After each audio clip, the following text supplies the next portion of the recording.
행정조사.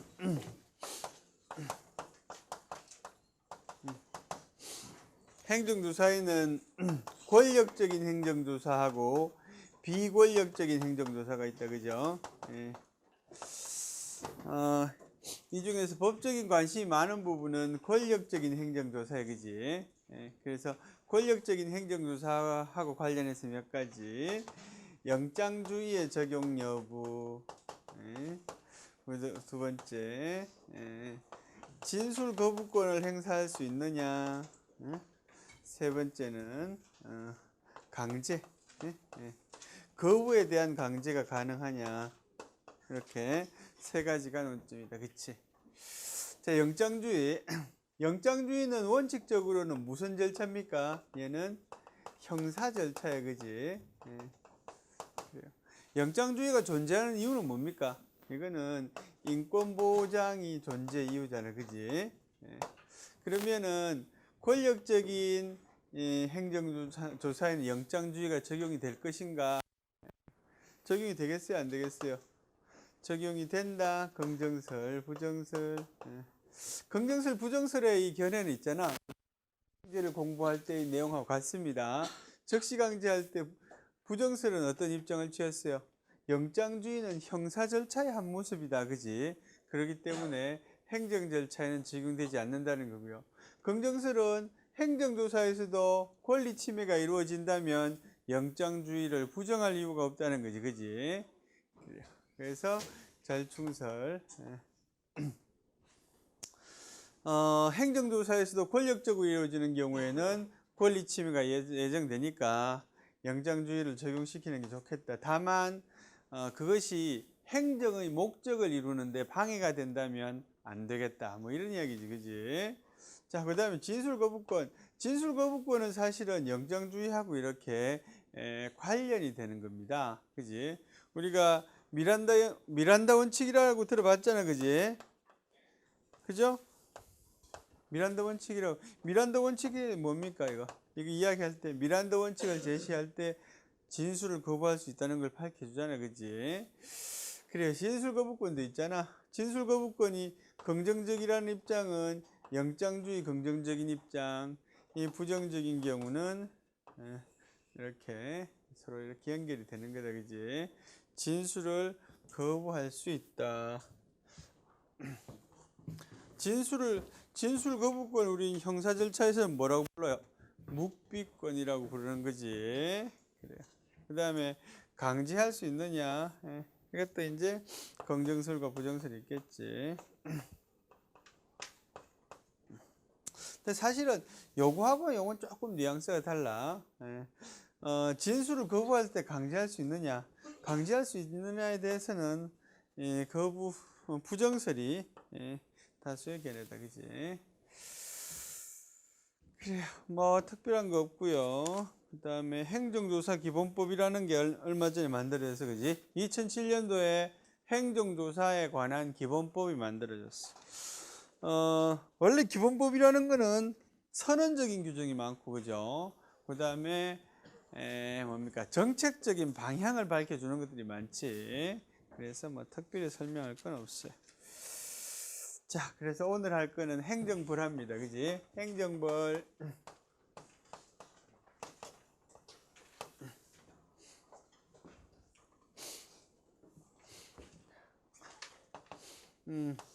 구별 개념부터 보죠, 그지? 비슷한 것에는 어떤 게 있느냐, 그지? 첫째, 형사벌과 행정벌의 관계.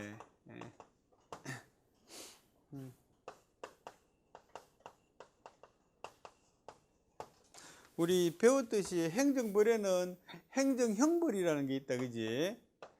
행정벌은 행정형벌과 뭐로 나뉜다 그랬어요? 행정질서벌로 나뉜다 그랬지. 그래요.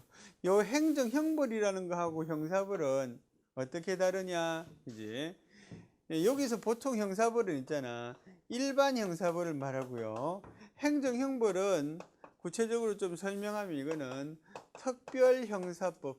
특별형사법에 의한 벌을 말하는 것이거든. 그지? 그래서 이게 이제 일반 형사벌이라면 얘는 특별형사벌이 되겠지, 그지? 뭐 그런 관계에 있어요. 예. 이 형사벌이 있잖아. 일반 형사벌이 자연범을 포함하는 개념이라면 이 행정형벌은 주로 있잖아. 법정범으로만 구성이 돼 있어요. 법정범이라는 게 뭐야? 법에 의해서 규정되었을 때 비로소 범죄가 되는 거. 자연범이라는 거는 그렇지 않은 거지.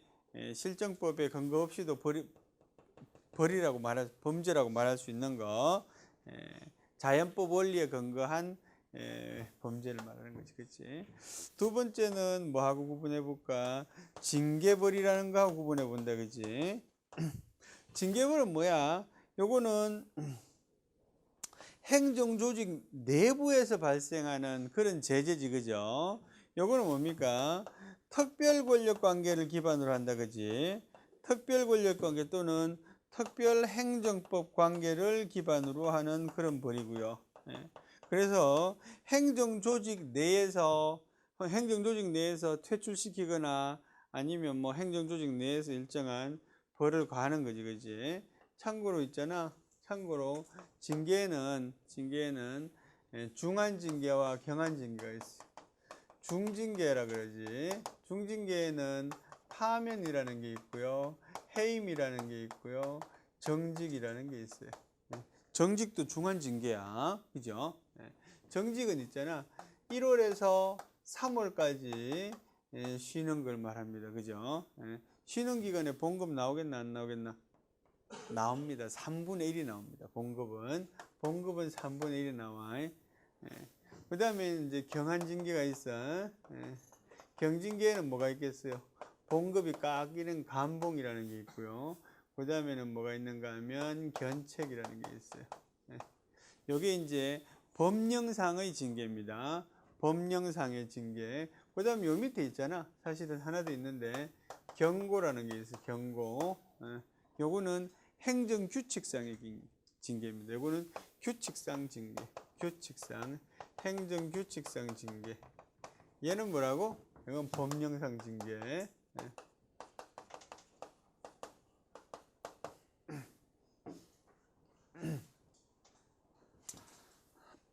그래요.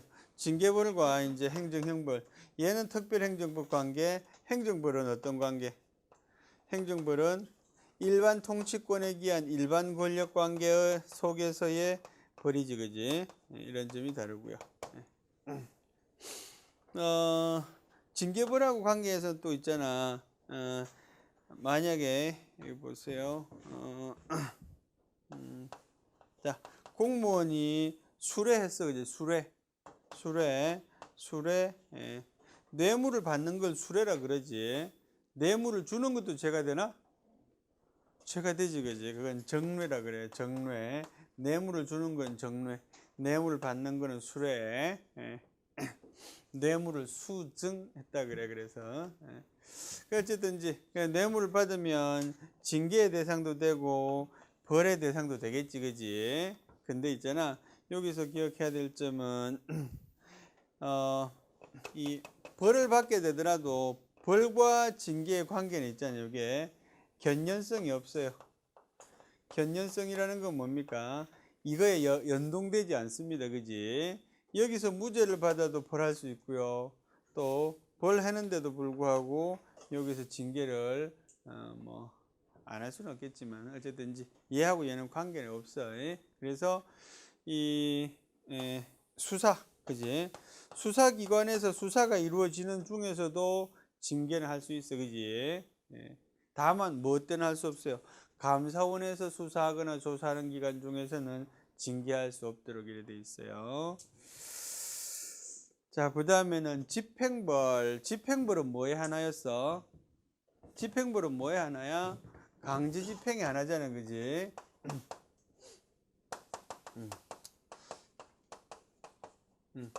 집행벌은 강제 집행이 하나였지. 우리 집행벌과 관련해서는 뭐 어떤 점이 논점일까? 이건 있잖아. 집행벌은 지금은 뭐로 불리는 겁니까? 이행강제금이라고 불리는데 뭐 어떤 요소가 남아있다 그랬어요? 벌적인 요소가 남아있다 그랬어요. 그죠? 어떤 측면에서? 불복의 방법의 측면에서. 그렇죠? 그래서 과태료, 예전의 과태료처럼 비송사건 절차법에 적용을 받는다. 그런 점이 사실 좀 중요해. 예. 뭐 그런 거 비교해 놓고 있지. 또 뭐 있노? 없네. 자, 행정벌의 근거 봅니다. 행정벌의 근거. 행정벌은 있잖아. 행정벌은 법률적인 근거가 필요하다. 맞아. 행정벌에는 있잖아. 행정벌에는 행정형벌과 질서벌이 있는데 이 두 개 다 모두 법률적인 근거가 필요하다. 오케이? 둘 다 법률적인 근거가 필요하다. 그죠? 예, 그래요. 행정형벌에 법률적인 근거가 필요해. 이걸 우리가 무슨 원칙이라 그래? 요거를 죄형 법정주의 원칙이라 그래. 그지? 죄형 법정주의에 따라서 행정형벌에는 법률적인 근거가 필요하다. 이런 말이고요. 행정질서벌에도 그러면 법률적인 근거가 필요합니까? 그 이유는 뭐야? 행정질서벌에 법률적인 근거가 필요한 이유는 뭐야? 어떤 원리에 따라 이거는 법치주의 원리에 따라 그래. 그래서 법률의 법규 창조력의 원리에 따라 그래. 법률에 의해서만 법규가 창조될 수 있다는 그런 원칙에 따라서만 그래. 물론 있잖아. 여기에 대해서는 다른 견해도 있어요. 왜? 질서벌이라는 것도 벌이다. 그지? 질서벌을 넓게 형벌의 범주에 포함시키는 견해도 있어. 그래서 질서벌이 법률의 근거를 요하는 것도 죄형 법정주의에 적용이 된다는 견해도 있기는 있어요. 아주 소수의 견해야. 그래서 그거는 뭐 고려하지 않았으면 좋겠고, 질서벌은 죄형 법정주의에 적용을 받지 않는다라고 말하는 게 다수의 견해야. 죄형, 죄와 형은 법률로 정한다. 그지? 이거는 형벌에만 적용이 된다는 거지. 자, 그 다음에 두 번째. 그러면 조례에 의해서는 형벌을 규정할 수 있어요, 없어요? 조례에 의해서 형벌을 규정할 수 있어요, 없어요? 있어요, 없어요? 있어요? 없어요. 조례에 의해서는 형벌을 규정할 수는 없어요. 네, 없어요. 형벌을 규정할 수 있다는 견해도 물론 있어요. 어떤 사람이 지방자치법 학자들은 조례에 의해서도 형벌을 규정할 수 있다라고 말해요. 그런데 뭐 다수 입장은 아니야. 자, 그러면 조례에 의해서 과태료를 규정할 수 있어요, 없어요? 있어요, 없어요? 이거는 있어요, 그죠? 있어요. 그러면 야하고 서로 배치되는 거 아닙니까? 그지? 배치되죠, 그죠? 그렇잖아. 질서벌도 과태료도 법률에 의해서 만들어져야 되는데 조례에 의해서 과태료 만들어질 수 있다 그랬잖아요. 그래서 좀 모순되는 것 같죠, 그죠? 그래요. 요건 조례가 갖는 어떤 성격을 갖는가 하면 조례에 대한 견해가 여러 가지가 있는데 있잖아. 이거는 조례의 준법률설에 따르는 거야. 조례도 있잖아. 법규를 창조할 수 있는 그런 권한이 있어요. 맞나? 조례는 어디서 만들어지기 때문에? 지방의회에서 만들어지기 때문에 그래. 의회에서 만들어지기 때문에 법규를 창조할 수 있는 권한이 있긴 있어요. 뭡니까? 해당 권역 범위가 작기 때문에 그렇지, 그지? 그러면 조례하고 법률하고는 어떤 게 더 우위에 있어요? 말할 필요도 없이 법률이 더 우위에 있죠? 그런데 이것도 있잖아. 조례가 더 위에 있다고 말하는 사람도 있어요. 왜 그렇게 했어? 법률은 전체 적용이 되고 조례는 여기 한정된 데만 적용이 되니까 이 한정된 영역 안에서는 이게 더 먼저 적용이 돼야 된다는 논리지, 그지? 이것도 지방자치 하시는 분들 중에서는 그렇게 말하시는 분이 있어. 소수의 견해야. 어쨌든지 조례는 있잖아. 조례래. 행정형벌은 법률로만 정할 수 있어, 그지? 조례로는 과태료만 정할 수 있어. 요거는 있잖아. 우리 입법자의 의사가 100% 확연히 드러났어요, 그죠? 왜냐하면 있잖아. 1992년 전에는 있잖아. 지방자치법에서 200만 원 이하의 벌금을 부과할 수 있다. 어떤 경우에 조례 위반 행위에 대해서 200만 원 이하의 벌금을 부과할 수 있다. 이렇게 규정하고 있었거든. 근데 92년도에 바뀌었어요. 그래서 없어지면서 1000만 원 이하의 과태료를 부과할 수 있다. 조례 위반 행위에 대해서 이렇게 바뀌었어. 그 이유는 뭐겠어요?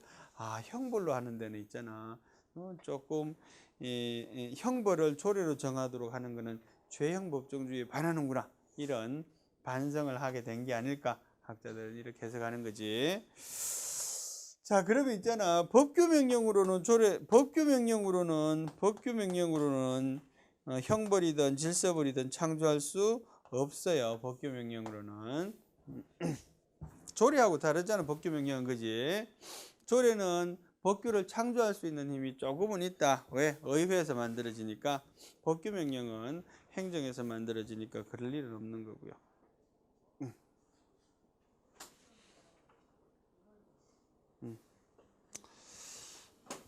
자,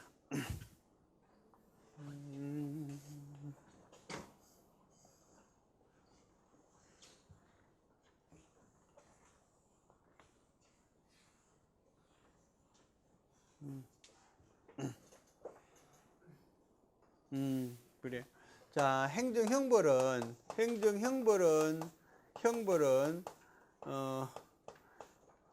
이것은 일반법이라는 말은 그것이 보편적으로 적용이 되는 법이 있잖아요. 형법이에요, 형법.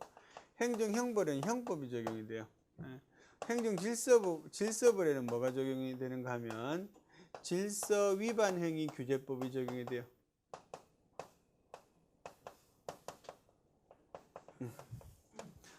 책에 잘못되어 있어. 질서 행위 위반 규제법이 아니라 질서 위반 행위 규제법이야. 그래서 잘못되어 있으니 고쳐, 그지? 질서 위반 행위 규제법에 적용을 받도록 되어 있어요. 옛날에는 무슨 법에 적용을 받았다고? 이게 옛날에는 비송사건 절차법에 적용을 받았어요. 비송사건 절차법에 적용을 받다가 몇 년 전에 이제 질서 위반 행위 규제법이라는 게 생겼어요. 왜냐하면 종래는 조례에 대한 일반법이 계속 조례래. 이 과태료에 대한 일반법이 없어가지고 학자들 사이에 논란을 빚는 부분들이 많았다는 거지. 첫째, 어떤 부분인가 하면 예를 들어서 있잖아, 과태료를 부과하는데 고의 과실이 필요하냐, 이런 데 대한 논란, 그지? 과태료를 부과하는데 고의 과실이 필요를 하느냐.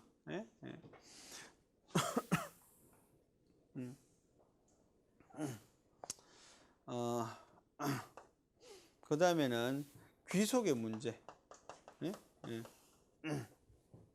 뭐 이런 것들이 논란이 좀 됐어. 그 다음에 공소시효의 적용 여부, 이런 것들, 그지? 예를 들어서 봅시다. 고의 과실이 필요하냐? 고의나 과실은 형법에서는 뭐라고 말하는가 하면 주관적 구성요건 요소라 그래. 주관적 구성요건 요소. 주관적 구성요건이라 그래. 주관적 구성요건. 이 구성요건이라는 것은 뭐의 구성요건을 말하는 거야? 범죄의 구성요건을 말하는 거야. 그래서 범죄가 성립하기 위해서는 이런 말이야. 그러면 이 주관적으로는, 속마음으로는 그런 말이야, 그지? 고의라는 거는 뭡니까? 일부러 그런 말이잖아, 그지? 의도를 가지고 그런 말이고요. 그다음 과실이라는 것은 실수로 그런 말 아니야, 그지? 고의 또는 과실이라는 그런 주관적인, 심정적인 요소가 필요하단 말이지, 그지? 그럼 객관적인 구성 요건은 뭘 말하겠어요? 객관적인 구성 요건은 뭐를 말하겠어? 범행의 사실, 그지? 범행을 한 사실이 뭐에 부합해야 돼? 법률에 규정이 된 내용하고 부합해야 돼, 그지? 사람을 살해한 자라는 범행 사실, 사람을 살해하는 자는 5년 이상의 징역에 처한다, 뭐 이런 식으로, 그지? 그래서 주관적인 구성 요건인데, 이 형벌에 적용이 되는 건데 있잖아. 질서벌에도 적용이 될까 안 될까 이런 고민을 많이 했단 말이지, 그지? 적용이 될 것 같아, 안 될 것 같아요 하면요, 적용이 될 것 같아, 안 될 것 같아요? 안 될 것 같아요. 그래요. 구판례, 옛날 판례는 있잖아, 행정질서벌에는 고의나 과실 같은 주관적인 요소는 필요 없다, 이렇게 이야기했어. 그래요. 근데 지금은 현행법에 따르면, 현행법이라는 걸 뭘 말하는 거야? 질서위반행위 규제법에서는 필요하다, 이렇게 이야기해. 그래서 고의나 과실 없이는 과태료를 벌할 수 없다, 이렇게 이야기한단 말이지. 공소시효도 사실은 공소시효도 그거였어. 공소시효도 저기 뭡니까? 논의거리였어요. 형법상의 공소시효가 형벌에서의 공소시효가 이 과태료에도 적용이 되느냐, 그지? 공소시효라는 것은 무슨 뜻이야? 공소시효. 공소시효라는 것은 공소를 제기할 수 있는 시간적인 범위를 말하는 거야, 그지? 공소라는 게 뭡니까? 형사소송을 제기하는 걸 말해. 형사소송, 우리가 지난번에 그런 거 했잖아, 그지? 기소를 할 수 있는 그런 시효, 시간적인 효력을 말하는 거지, 그지? 그래서 공소시효는 되게 무슨 기간하고 비슷한가 하면 있잖아. 그 범죄가 징역이 된다면 그 범죄의 징역형하고 이렇게 비례합니다, 그지? 그래서 그 기간보다는 되게 조금 더 길어. 그래서 뭐 살인죄의 경우에는 뭐 15년인가 18년인가 그러고 뭐 이렇게 범죄마다 공소시효 표가 있어요. 그 표에 적용을 받습니다. 근데 이제 과태료라는 것은 공소시효가 적용되느냐 안 되느냐 뭐 긍정설 부정설 이런 게 있었는데 어쨌든 적용 안 됩니다, 그지? 적용 안 되고요. 그 다음에는 귀속이라는 것은 과태료 금액의 귀속을 말해. 자 보자. 여기 있잖아.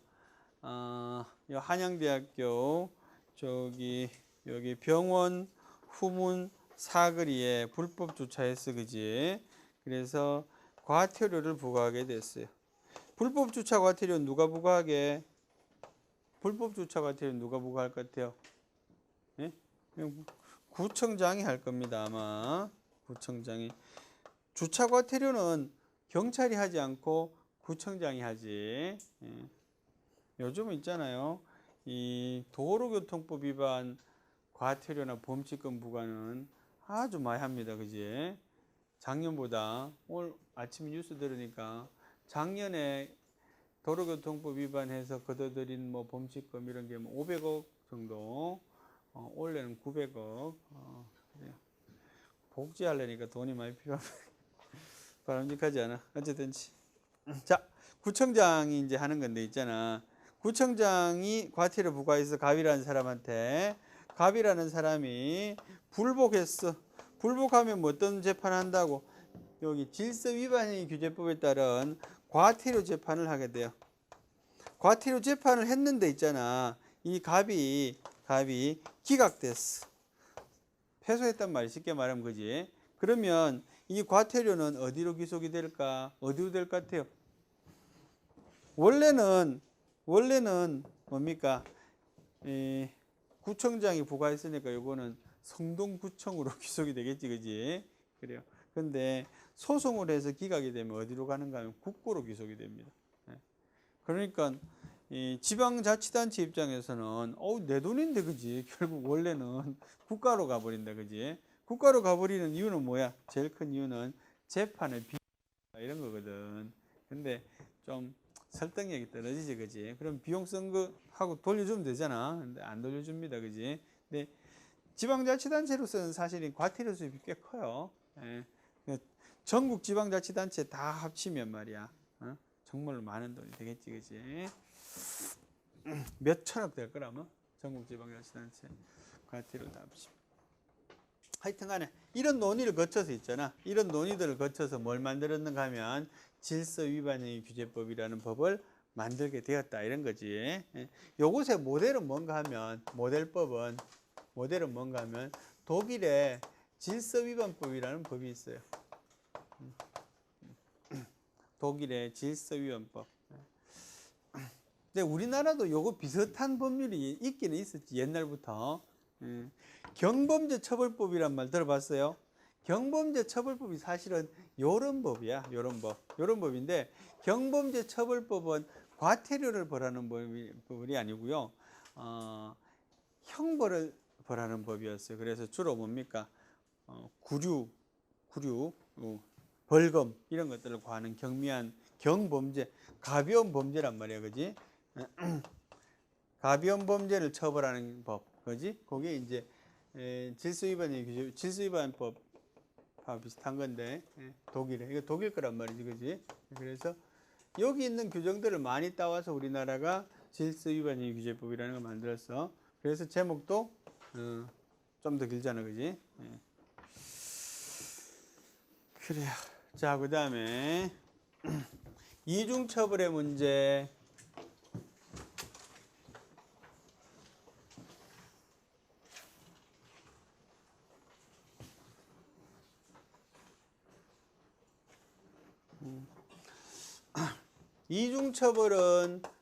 이중처벌은 형벌에서는 뭐라고 또 표현하기도 하는가 하면 일사부재리 원칙이라고 표현하기도 합니다. 그지? 이중처벌 또는 일사부재리. 그지? 이건 무슨 말인가 하면 일개 행위, 하나의 행위로 벌금도 과하고 내지 벌금 또는 형벌. 그지? 형벌도 과하고 과태료도 과한다면 이거는 이중처벌의 문제가 발생한다는 거지, 그지? 행위는 한 번 했는데 벌을 두 번 받으면 이중처벌. 그냥 일사부재리, 하나의 사건에 대해서 부재리, 두 번 심리하지 마라, 이런 말이거든, 그지? 하나의 사건에 대해서는 두 번 심리라는 게 이제 처벌받는 걸 말하는 거잖아, 그지? 그래, 어떤 예가 있는가 하면 이런 예가 있다 그래. 이 사람 있잖아, 이 자동차야. 자동차인데 있잖아, 이 사람이 임시넘버를 다 하거든. 임시번호는 주로 얼마간의 기간 동안 붙일 수 있어요? 한 달 붙일 수 있어. 되게 한 달, 1개월. 임시번호판이 뭔지 알지, 그지? 새 차를 뽑으면 그 정식 번호판 나오기 전에 나무로 된 번호판 달고 다니는 거 봤어요? 나무로 된 거. 응? 못 봤어요? 그 번호판에는 주로 어떻게 돼 있는가 하면 있잖아. 요새는 뭐 30마, 57 있잖아, 그지? 요즘 번호판은. 요거는 마 이런 거 없어요. 그냥 숫자로만 이렇게 5, 6, 7, 8, 9 뭐 이렇게 돼 있고, 광명시장 뭐 임시번호판을 이렇게 발급할 수 있는 곳이 아마 모든 지방자치단체 다 할 수 있는 것 같지는 않고요. 아마 이 차를 출고하는 곳, 내 추측에는 아마도 그런 것 같아.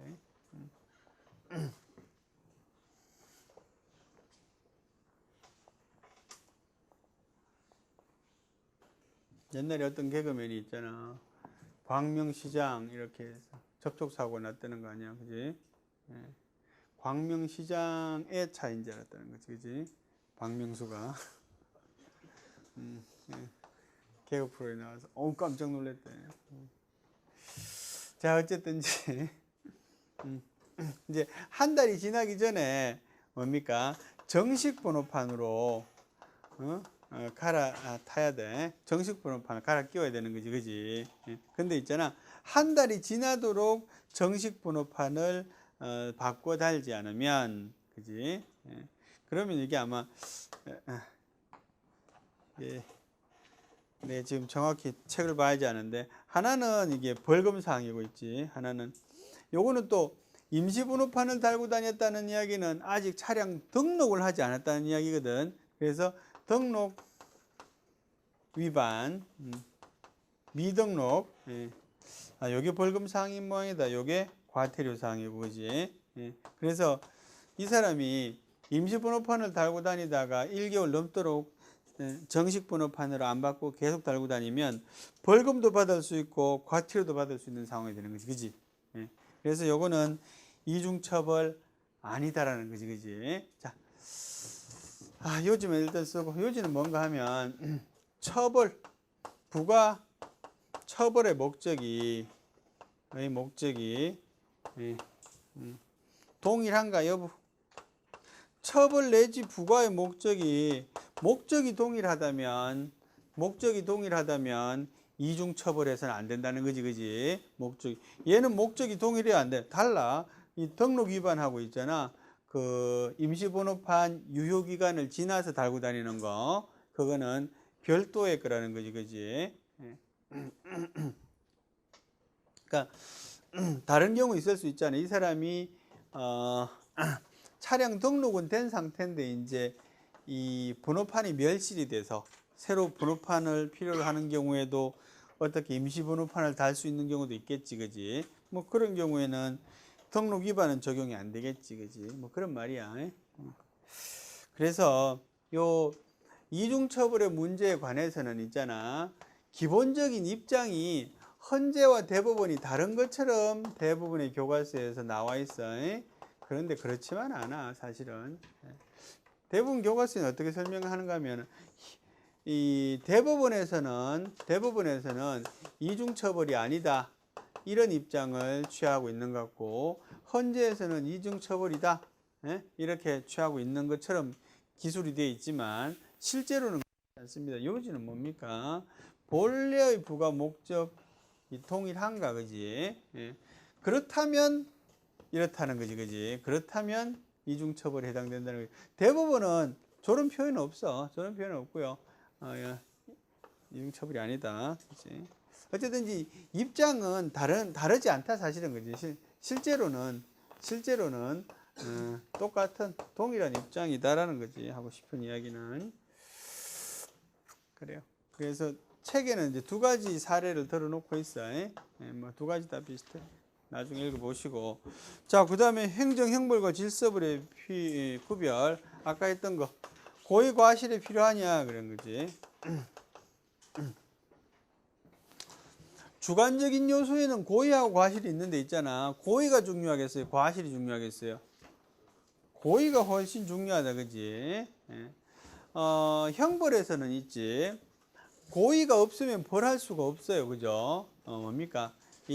그 범죄 행위자의 심정적인 가치를 속마음이 중요하다는 거지, 그지? 그 나쁜 놈이냐 안 나쁜 놈이냐 이게 중요하다는 거지, 그지? 실수로 그런 거는 있잖아.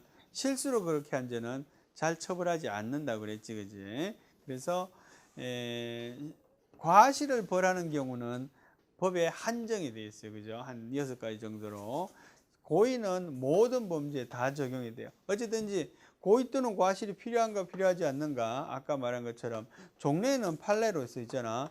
고의 과실이 필요하지 않는다라고 말했었단 말이지, 그지? 근데 지금은 질서 위반행위 규제법이 생기면서 고의 또는 과실 없이는 과태료로 벌할 수 없다, 이런 규정을 명백히 만들었어요, 명시적으로. 그래서 지금은 고의 또는 과실이 필요하다, 이런 말이지, 그지? 두 번째,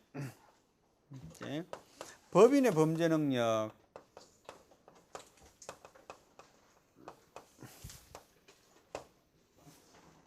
이 범죄 능력, 법에서는 능력이란 말이 참 많이 나온다, 그지? 우리가 배운 능력이라는 개념 어떤 게 있었어요? 권리 능력이라는 개념 배웠지, 행위 능력이라는 개념 배웠지, 의사 능력이라는 말 배웠지, 이런 말 배웠잖아, 그지? 사람 언제부터 권리 능력을 가져? 태어나면서부터 죽을 때까지. 행위 능력은 언제 가져요? 성인이 되거나, 그지? 뭐 성인이 돼야지 일단 행위 능력을 갖는 거지. 그리고 성인이 되어서도 심신이 미약하거나 상실되어 있으면 안 되겠지, 그지? 그다음 의사 능력이라는 건 뭐야? 이런 것도 행위 능력이나 권리 능력이 일정한 조건에 따라서 정형화된 개념이라면, 이거는 실질적으로 정말로 뭡니까? 의사 표시할 수 있는 그런 능력을 갖고 있느냐의 의미라는 거지. 예를 들어서 10살 난 소년은 행위 능력은 없지만 의사 능력은 있을 수 있는 거지, 그지? 또 10살 난 소년 중에 의사 능력이 없는 애도 있을 수 있고 의사 능력이 있는 애도 있을 수 있고, 그지? 네. 형법에서 나오는 것은 이제 이거에 대해서 범죄 능력이라는 것도 있고요, 형벌 능력이라는 것도 있어요. 형벌 능력. 형벌 능력은 형벌을 받을 수 있는 자를 말해. 형벌을 못 받는 자를 우리는 뭐라고 부르는가 하면 형사 미성년자라고 그래. 응? 형벌 무능력자지, 그지? 대표적으로. 그래서 형사 미성년자는 형벌할 수 없는 나이, 너무 나이가 어리면 형벌할 수 없겠지, 그지? 또 일정한 나이가 돼야지 사형을 집행할 수 있다거나 뭐 이런 것들이 있거든요. 뭐 그런 것들을 형벌 능력이라고 그러고요. 범죄 능력은 범죄를 저지를 수 있는 능력을 말해. 예를 들어서 이런 거지. 자, 주식회사 삼성이야. 삼성이라는 회사는 범죄 능력이 있어요, 없어요? 범죄 능력이 있는 범죄도 있고 없는 범죄도 있어, 그지? 예를 들어서 경제 범죄에 대해서는 얘가 범죄 능력이 있겠지, 그지? 그렇지만 삼성이 살인죄나 상해죄를 저지를 수는 없잖아, 그지? 그럴 때는 또 범죄 능력이 없다 그러는 거지, 그지? 그래서 법인은 언제 범죄 능력이 있느냐에 관한 것이 법인의 범죄 능력의 문제인데, 행정벌하고 관련해서는 법인은 언제나, 행정범하고 관련해서는 법인은 always라, 그지? 언제나 범죄 능력이 있다, 이런 이야기지. 그 다음에 그 형벌에 적용이 되는 여러 가지 뭐 경합범이라는가 누범이나 상습범이나 이런 규정들이 여기는 그대로 적용되지 않을 가능성이 있다는 거지, 그지? 하나만 더 하면 있잖아. 자기 책임 원칙과의 관계야.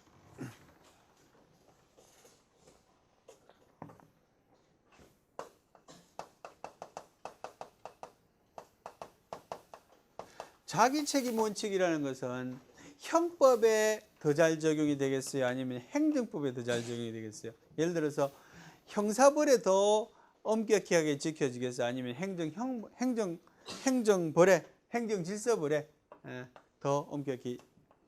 행정형벌하고 행정질서벌에 있어서 자기 책임 원칙이 엄격하게 지켜지는 건 뭐야? 형벌이겠지, 그지? 이 자기 책임 원칙이라는 것은 뭡니까? 나에게 책임이 없는 것은 벌받지 않는단 말이야, 그지? 내가 그것에 대해서 책임지지 않는 사항에 대해서는 그 결과에 대해서도 내가 벌받아서는 안 된다는 게 자기 책임의 원칙이라는 거지. 벌이라는 것은 내가 잘못한 만큼 벌을 지면 되는 거지, 그지? 내가 잘못한 행위의 그런 가치만큼 내가 벌받으면 되는 거지. 사실 요거는 형법에서 아주 중요한 원칙이지. 그렇지만 사실 잘 안 지켜집니다. 뭐 때문에? 여론 이런 거 있잖아, 그지? 이 사람이 이 잘못한 가치는 사실 그리 나쁘지 않은데 뭐 시기적으로 그럴 수 있어. 여론몰이 당할 수 있어. 뭐 그런 것들과 관련해서도 많이 이야기되는데, 어쨌든 이제 자기 책임 원칙과의 관계. 질서벌에서는 있잖아. 질서벌에서는 좀 덜 적용이 될 수 있어요, 그죠? 그 다음에 이게 일반 형사벌하고 행정벌하고의 관계에서도 이야기될 수 있어. 형사벌에서는 자기 책임 원칙이 엄격히 지켜지고요. 행정벌에서는 덜 엄격히 지켜져. 덜 엄격히 지켜진다는 것은 무슨 말이야? 덜 엄격하다는 말은 남의 행위에 대해서, 남의 범죄에 대해서, 다른 사람의 범죄에 대해서 내가 책임을 질 수도 있다는 거지, 그지? 여기서 남이라는 건 주로 뭐를 말해요? 이거는 주로 뭘 말해? 이런 피사용자를 말해. 피사용자라는 게 뭡니까? 근로자야, 그지? 내가 회사를 운영하거나 영업을 하는데 내가 쓰고 있는 사람, 그지? 그런 사람이 잘못한 행위에 대해서 내가 책임을 지는 경우도 있더라는 거지, 그지? 요거하고 관련돼서 나오는 규정이 뭔가 하면 양벌 규정이라는 거야. 양벌 규정. 양벌 규정이란 말 들어봤어요? 양벌이라는 건 누구하고 누구를 벌하는 거야? 첫째는 누굽니까? 첫째는 위반자를 벌하겠지, 당연히. 두 번째는 누구를 벌하는 겁니까? 사용자나 그 위반자를 사용하고 있는 자, 혹은 법인, 혹은 법인 뭐 사용자는 똑같이 법인 대표, 그지? 동업원이 한 행위에 대해서 주인이 책임진다, 이런 말이야. 이 양벌 규정이야. 양벌 규정은 자기 책임 원칙에는 사실은 조금 어긋나죠, 그죠? 그렇지만은 뭡니까? 이 행정벌이 갖는 컨셉이 뭔가 하면 조금 결과주의적이야. 옛날에도 뭐 고의과실 이런 거 안 봤다는 건 결과만 보겠다는 거 아니야, 그지? 또 양벌 규정도 네가 좀 전체적으로 관리를 좀 잘해라는 거지, 그지? 이 양벌 규정인데, 양벌 규정이 많은데 사실은 지난 정부에 많이 없어졌어요. 지난 정부 누구 정부야? MB 정부에서 양벌 규정이 많이 없었어. 많이 감소, 많이 이렇게 폐지시켜 버렸어요. 어떤 경우에만 책임을 져? 위반자의 행위에 있잖아. 위반자의 행위에 대해서 사용자가 책임이 있거나 아니면 과실로 알 수 없게 된 경우. 그러니까 조금 주의를 기울이면은 이 위반자가 안 할 수 있도록 막을 수 있는데 말이야. 너무 방치해서 그런 위반 행위를 했다. 이런 경우가 아니고는 책임 안 진다는 거지. 옛날에는 위반자 행위에 대해서 사용자가 그냥 똑같이 책임을 지도록 했어요. 그만큼 영업법이 엄격했다는 거지, 그지? 예. 근데 이제 지난 정부는 뭐 어떤 정부입니까? 색깔이 친기업적 정부잖아, 그지? 예. 예. 친기업적인 정부야. 그렇기 때문에 조금 기업한테 유리한, 영업자한테 유리한 정책을 많이 폈어. 예. 그래서 이제 MB 정부가 한 두 가지 업적이 있어요. 이거는 사실은 나는 업적이라고 봐. 그런데 요 기업하고 관련해서는 친기업적 차원에서 두 가지 이 업적인, 하나는 뭔가 하면 있잖아.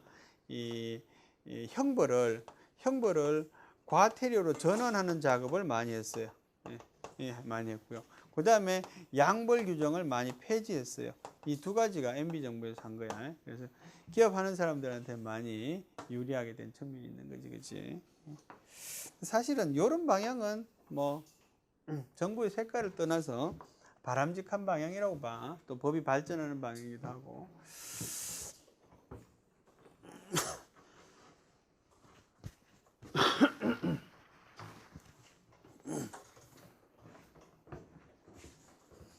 그 다음에 뭐 볼까?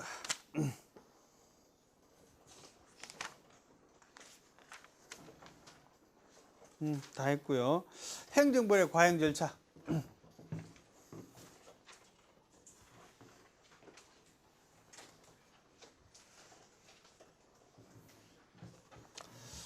과형 절차야, 과형 절차. 과형 절차. 과형이라는 말은 형벌을 과하는 절차를 말하는 거지, 그지? 자, 그래서 행정형벌을 과하는 절차는, 행정형벌을 과하는 절차에는 뭐가 있는가 하면, 일반 과형 절차가 있죠, 그지? 일반 과형 절차. 일반 행정형벌이 적용이 되는 절차. 그 다음에 특별 과형 절차라는 게 있어요. 그 다음에 질서벌의 과형 절차는, 이거는 아까 말한 것처럼 질서 위반 행위, 질서 위반 행위 규제법에 적용을 받습니다. 여기 적용을 받아. 이건 뭐 노트북 해주면 되고요. 일반 과형 절차는 어디에 적용을 받는가 하면 형사소송법에 적용을 받아요. 특별 과형 절차로는 어떤 게 있는가 하면, 어떤 게 있어요? 통고처분이라는 게 있어요. 통고처분이라는 게 있고, 적결심판이라고 불리는 적심이 있어요. 근데 이제 요 통고처분은 있지. 통고처분은 특별 과형 절차의 전형적인 내용이고요. 적결심판이라는 거는, 요거는 경계가 사실은 조금 불분명해. 행정벌하고 형사벌하고 사이에 있는 거예요, 얘는. 그래서 통고처분이 미에 적심으로 넘어가는 측면도 있고요. 그 다음 뭐 그렇지 않더라도 바로 적심을 하게 되는 경우도 있는데, 얘는 행정벌적인 요소하고 형사벌적인 요소를 다 가지고 있다. 그치? 우리 관심 있게 봐야 될 건 뭐다? 통고처분 관심 있게 봐야 됩니다. 그래서 통고처분을 설명할게.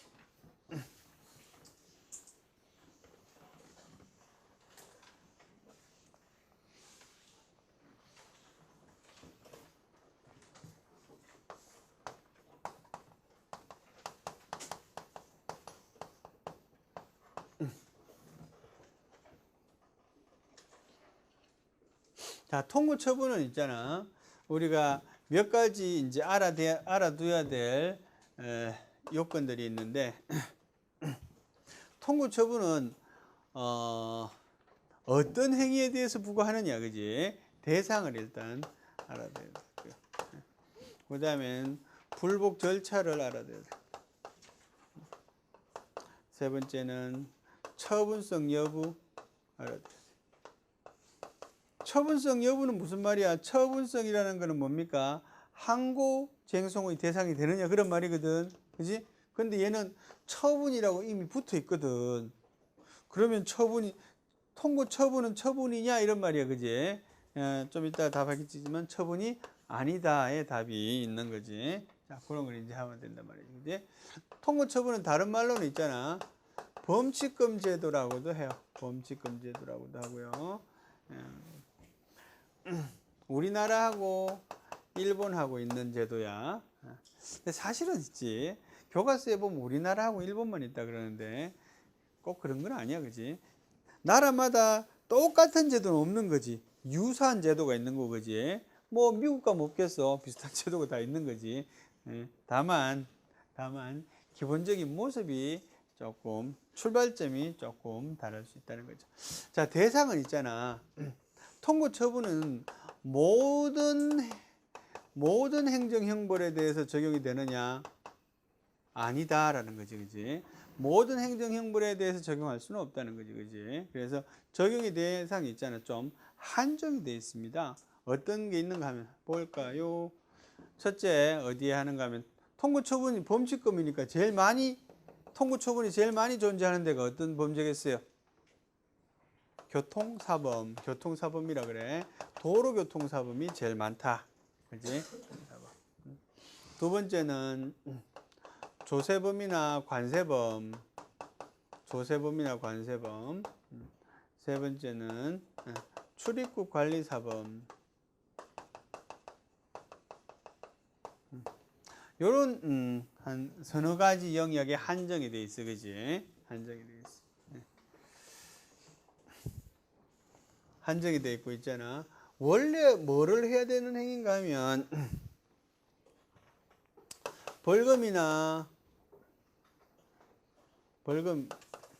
벌금과 같은 이런 경미한 형벌을 과해야 돼. 형벌 적용 대상이야. 그지? 벌금과 같은 형벌 적용 대상인데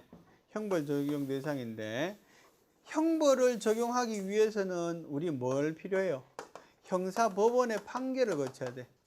형사법원의 재판을 거쳐야 되는데, 그지? 이게 형벌이야. 형벌 적용 대상인데 형벌을 적용하지 않고 뭡니까? 행정이 벌을 매기고 and 징수, 과벌과 징수를 다 하는 거를 통고 처분이라고 그래. 원래는 형벌의 적용이 대상인데 행정이 과벌하고 징수해. 이유는 뭐겠어요? 이유는 있잖아. 봐라. 교통사범이야, 그지? 교통사범인데 형벌. 벌금을 받는 효과. 벌금은 그 형벌 효과라는 건 뭡니까? 이게 뭐야? 범죄인이 되는 걸 말해. 범죄인. 예? 범죄인 다른 말로 뭐야? 전과자라고 그러지, 우리가, 그지? 예. 그래서 전과가 되는 거지, 그지? 벌금을 받으면 형벌이니까.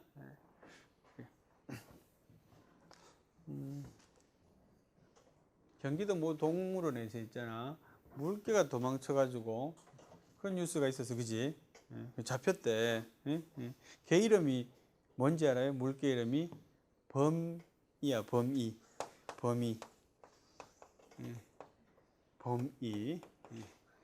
그러니까 그 사육사들이 요거 때문에 이렇게 붙였다 그러대. 탈주했다고. 탈주한 전력이 있는 한번, 그지? 과거에도. 그래요. 어쨌든 이제 벌금을 받으면 범죄인이 된다는 점, 그지? 근데 이제 국민들이 벌금을 받는 거는 그다지 바람직하지 않잖아, 그지? 그래서 빈도가 많은 범죄, 빈도가 많은 그런 행위에 대해서 범죄자를 안 만들기 위해서, 그지? 범죄자 양산을 방지하기 위해서, 그지? 그런 이유에서 이제 통고 처분을 활용하는 거지, 그지? 그 다음에 비용도 훨씬 더 적게 드는 거예요. 국가 입장에서 보면 이렇게 하려면 있잖아. 검사가 기소를 해야 되고, 그죠? 재판도 해야 되고, 비용이 많이 들지만, 요거는 누가 부과합니까? 경찰서장, 세무서장, 출입국 관리 사무소장, 이런 사람들이 부과하거든. 그러니까 간단한 방법을 해결할 수 있는 거지. 근데 재밌는 것은 같은 이야기, 사실은 같은 이야기인데, 불복 절차는 있잖아. 불복 절차는 불이행하면 돼, 그지? 다른 절차는 없어. 그럼 뭐가 되는가 하면 적심 절차로 넘어가게 돼요. 이건 무슨 말인가 하면, 지금은 뭡니까? 이게 행정 집행 절차인 거지, 그지? 그런데 이것이 형사 절차로 다시 회귀하는 거야. 형사 절차로 회귀 돌아간단 말이야, 그지? 원래 형사 절차의 대상이었기 때문에 불이행을 하면 형사 절차로 다시 돌아갑니다. 그래서 이거는 있잖아. 처분성은 없어, 그지? 항구쟁송의 대상은 안 돼. 다시 말해서 처분성이 없다는 말은 뭡니까? 행정심판이나 행정소송의 대상이 아니다 이런 말이야, 그지? 행정심판이나 행정소송은 다툴 수가 없어요, 그죠? 왜 다툴 수 없어? 아까 말한 것처럼 형사 절차였던 것이기 때문에 그렇다는 말이지, 그지? 그래서 행정적으로 다투는 방법은 없고 형사적으로만 다툴 수 있다는 말이야, 그지? 그런 이야기를 적어놓고 있어.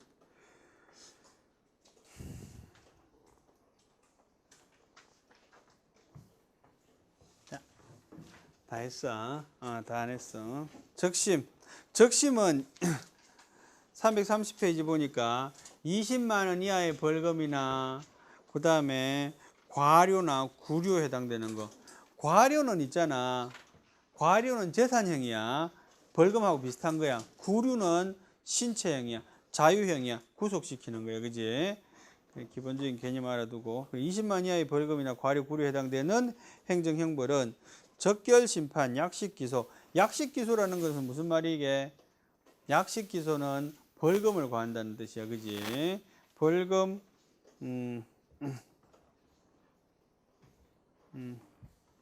물론 과료, 구류 이런 것도 과할 수 있어요. 예. 약식기소의 반대말은 뭐겠나? 정식기소겠지. 그지? 그래서 적결심판, 약식기소라는 말은 정식 형사재판이 아니다 이런 뜻이야. 그지? 경찰서장이 집행하고요. 7일 이내에 정식재판 청구할 수 있고, 그죠? 자, 그 다음에는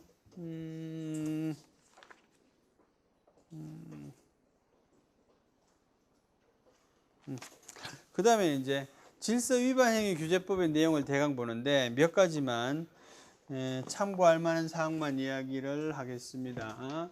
질서위반행위 규제법.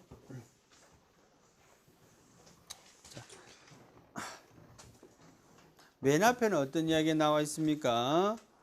첫째는 질서위반행위 법정주의, 과태료도 법에 규정함으로써 벌할 수 있다는 거고요. 두 번째는 고의과실 또는 위법성의 착오. 고의과실 없이는 벌할 수 없다, 그지? 위법성의 착오라는 것은 뭡니까?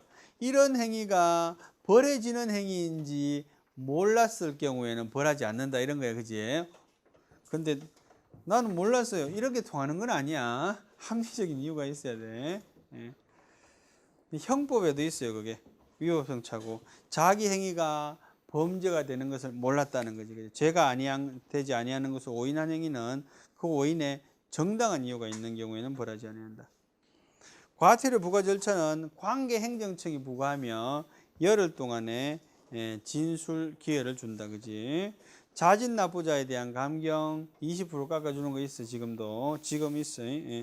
과태료 부과의 제척 기간은 5년이야, 그지? 이 제척 기간이 이게 뭐에 해당되는 거야? 형벌로 말하면 공소시효와 같은 거지, 그지? 그 다음에 14살이 되지 아니한 자는 과태료를 벌하지 않는다. 이게 뭡니까? 이거는 과태료에 대한 벌능력을 말하는 것이고요. 자, 그 다음에는 질서 위반 행위의 조사와 자료 제공. 요거 조금 설명할게.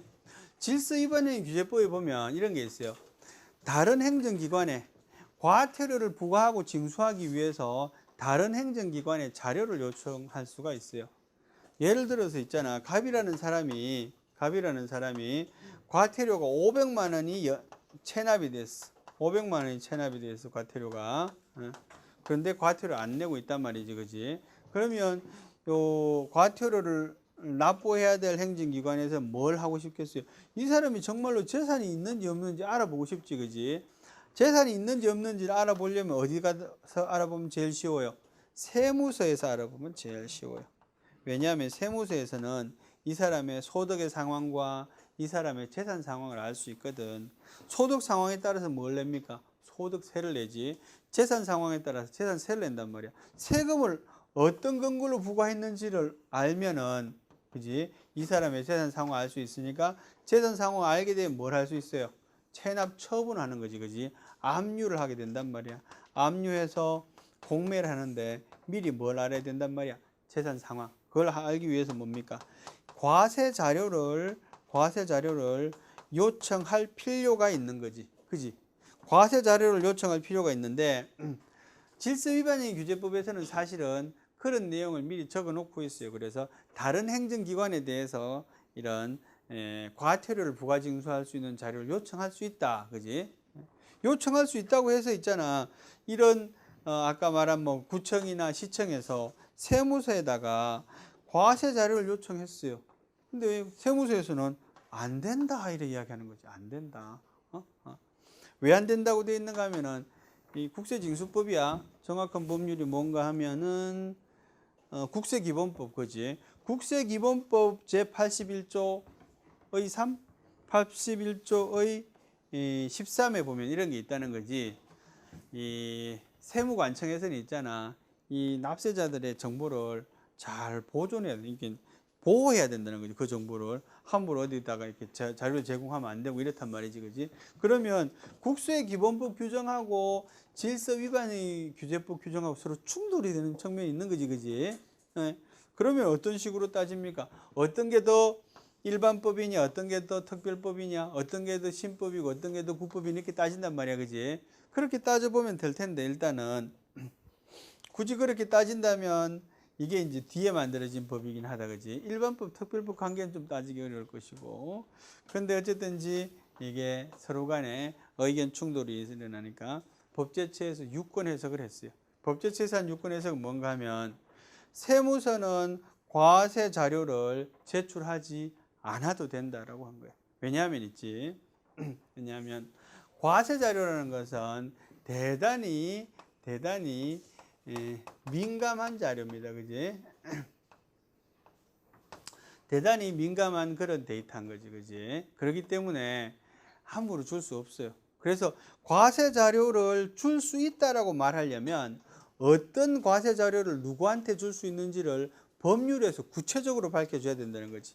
예를 들어서 아까 말한 질서위반행위규제법에 다른 행정기관에 필요한 정보를 요청할 수 있다. 이런 걸로는 안 된다는 거지. 네? 세무관서에 과세 자료를 요청할 수 있다. 이런 규정을 요청한다는 거지. 법은 그만큼 명백한 그런 요건을 갖춰야 되겠다는 거지. 그게 이제 332페이지 네모 박스 안에 있어. 그런 내용이. 그래. 가산금 징수와 체납처분. 기한 내에 안 되면 100분의 5에 해당되는 가산금을 부과하고요. 그 다음에 그래. 그리고 체납처분 할 수 있어, 그지? 그 다음에 1000분의 12에 해당되는 중과상금도 있네, 그지? 중과상금의 법적인 성격은 뭐라 그랬어요? 이행강제금의 성격을 띈다 그랬지, 그지? 똑같아. 그 뒤에 있는 관어사업의 제한이나 이런 건 다 했지? 안 했나? 아니구나, 그지? 다른 내용이구나. 관어사업 제한. 과태료 미납자에 대해서 관어사업을 제한할 수 있고요. 그 다음에 신용정보의 제공 등. 이거는 아까하고 반대야. 아까는 과태료 부과징수를 위해서 다른 행정기관에 자료를 요청하는 거고, 요거는 과태료 부과징수기관에서 신용정보기관에 자료를 제공하는 겁니다. 자료를 제공할 수 있다 이런 내용이고요. 고액 상습 체납자에 대해서는 제재를 합니다. 그치? 이런 경우에는 뭐 할 수 있다고 되어 있는가 하면 검사의 청구에 따라서 감치할 수 있어. 재밌네.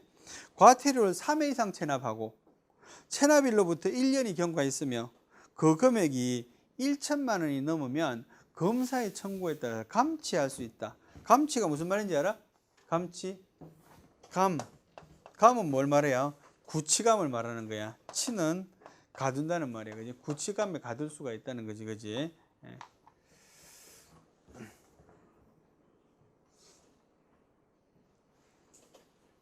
적용의 제외. 대통령령으로 정하는 사법상 소송상의 의무를 위반하는 행위로서 과태료 부과하는 경우, 대통령령으로 정하는 법률에 따른 징계 사유에 해당하여 과태료를 부과하는 행위는 적용되지 않는다. 자, 마지막 하나만 더 하고 여기 끝나는 거야. 자, 과태료 재판의 법적인 성격은 뭐냐 이렇게 물었어. 마지막 부분은 과태료 재판.